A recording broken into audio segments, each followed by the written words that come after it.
Well, welcome back to my latest vlog. Well, as you can see the title, OM System is the most reliable brand in the world. Believe me or not, but let's talk about it. Right guys, before I'm gonna talk about today's topic, I just want to let you guys know that I'm actually driving towards Apple Store to pick up my brand new computer, which I'm gonna make another video for, but I'm actually picking a brand new free 16-inch M2 Max MacBook Pro. Yes, I'm not joking, I'm picking up a free computer, but I'll explain a little bit more towards the end of this video, maybe in a bonus bit that I usually have. So, yep, I'm driving, so it's not very safe for me to record and talk at the same time, so I'm going to concentrate on driving. I will speak to you when I get to Apple Store. See you later. Bye for now.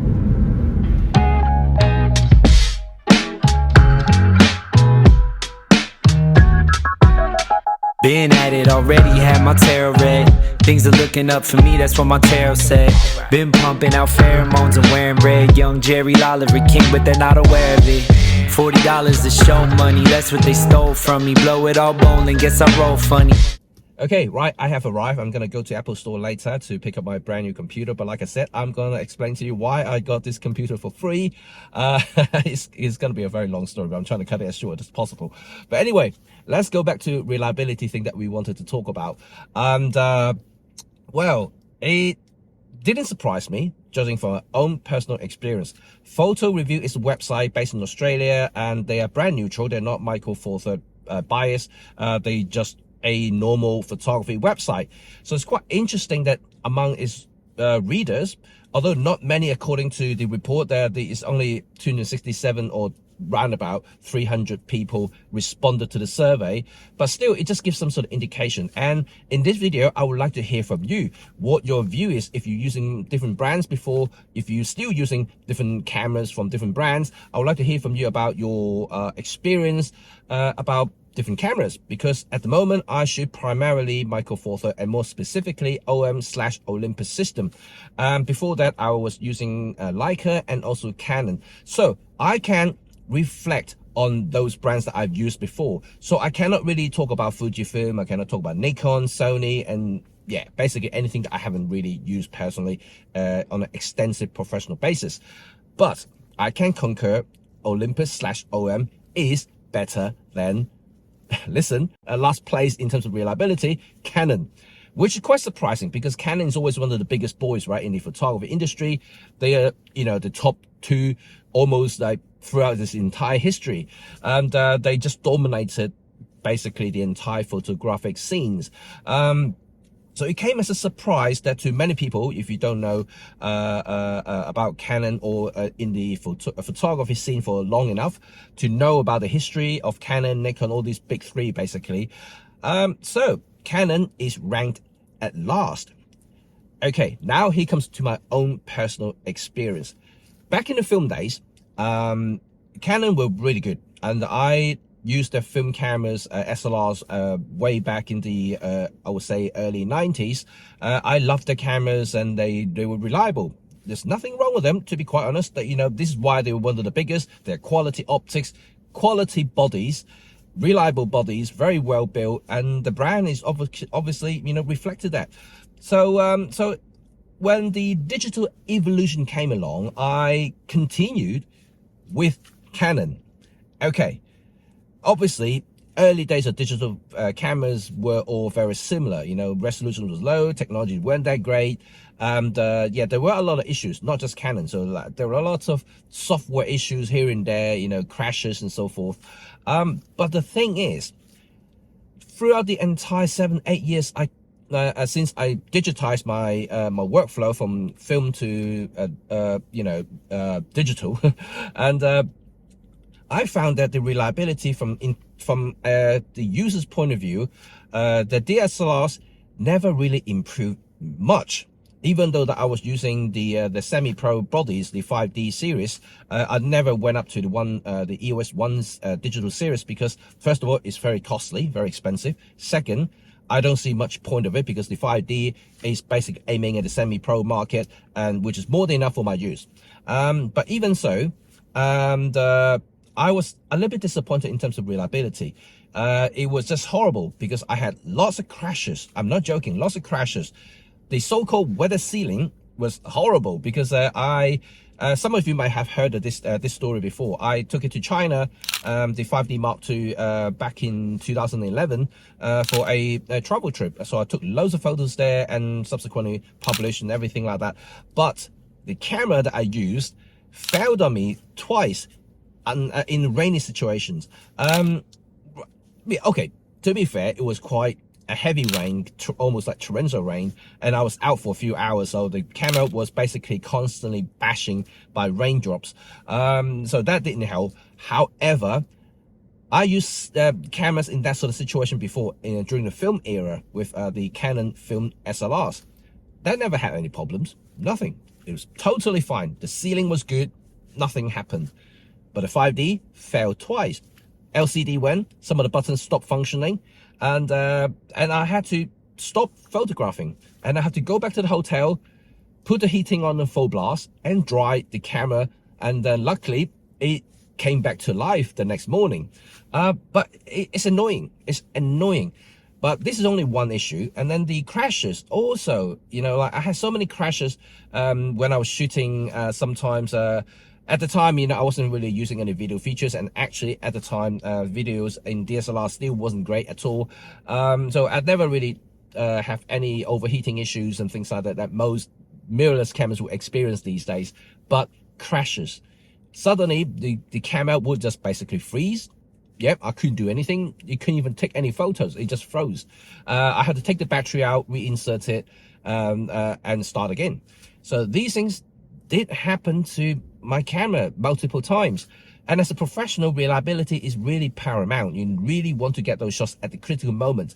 And this is something that I truly felt, you know, Canon could have done a better job.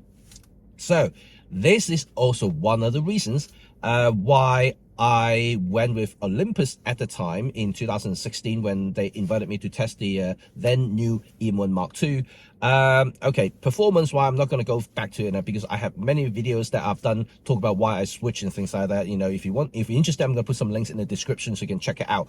But the thing is, they lent me the kit for 3 months and I can test it fully. During the 3 months, it was reliable. There was nothing wrong with it, and I was happy. But more so though, and before Olympus actually asked me to test the EM1 Mark II, I had already the EM5, which I bought in 2012 for personal use. So I was still with Canon at the time, but I bought the EM5 Mark II for my own personal use because I just like the camera. And that little camera, not professional grade, semi-pro, very similar to 5D. I took it to travel. I took it in the rain, similar sort of condition. It didn't fail me. That little camera didn't fail me at all. So like, I was intrigued by the reliability of Olympus. So when I had the chance to test the professional grade EM1, and I felt the performance matching what I needed for my own use, for my jobs, I decided to switch. And throughout the year, since 2016, that's the time when I switched to Olympus from Canon, and I haven't really experienced anything major. There are a couple of occasions, I have to admit, you know, if I say it's completely 100% crash free, I'll be lying. There are a couple of occasions that did happen, but like any digital cameras, it would happen. Especially, you know, how many photos I shoot every year, right?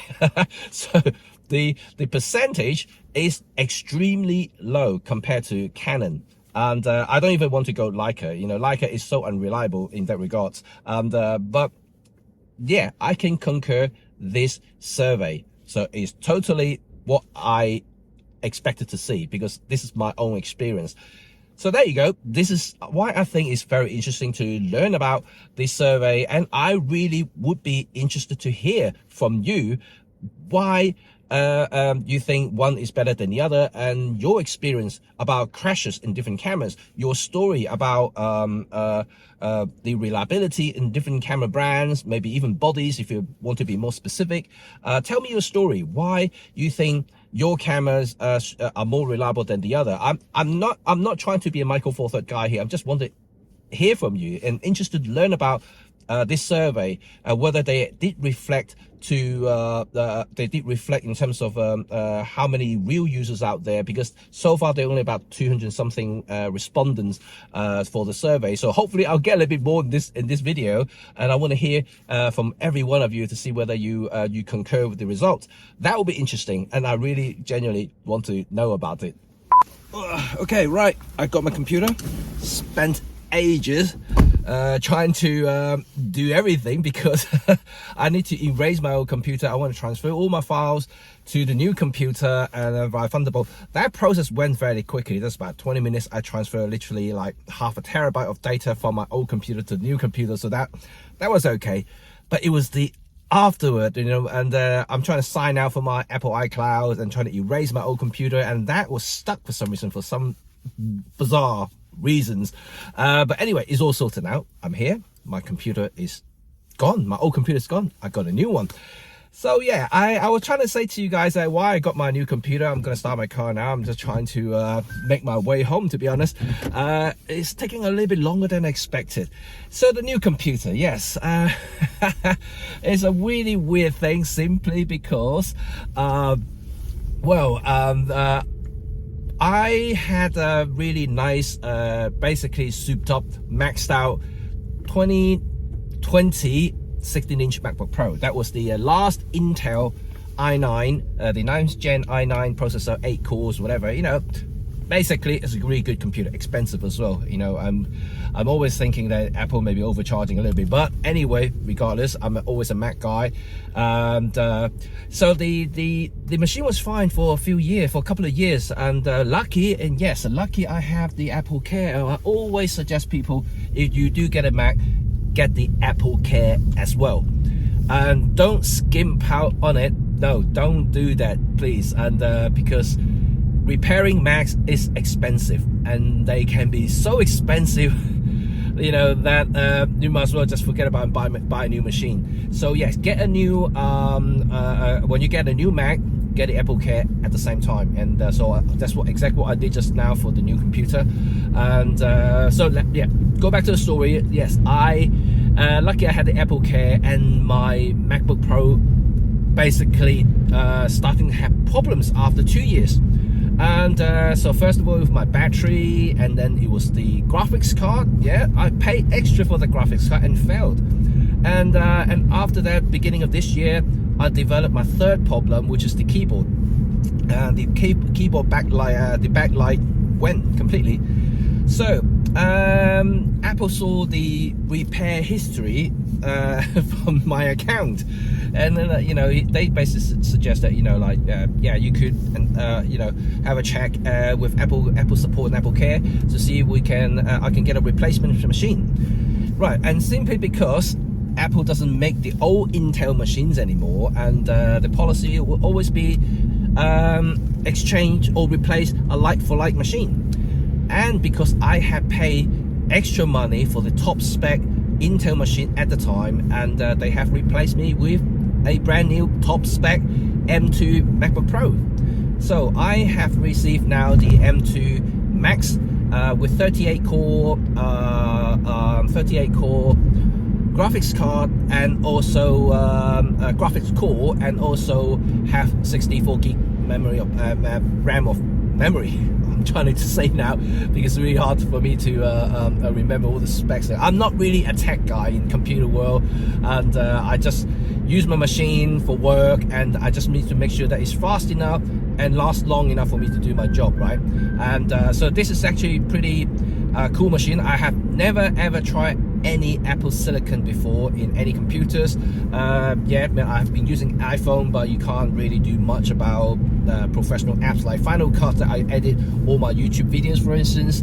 So this is my first experience in Apple Silicon. If you guys have any experience, let me know, like whether it's worthwhile, you know, whether it's actually really good or not, and I will tell you my experience maybe at some point once I had a thorough test on it. And trust me, that will be very soon, because I will start using the machine today to edit this very vlog that I'm doing right now, because my machine is gone, my old machine is gone, my Intel is gone now, and I have to set it all up with the new computer.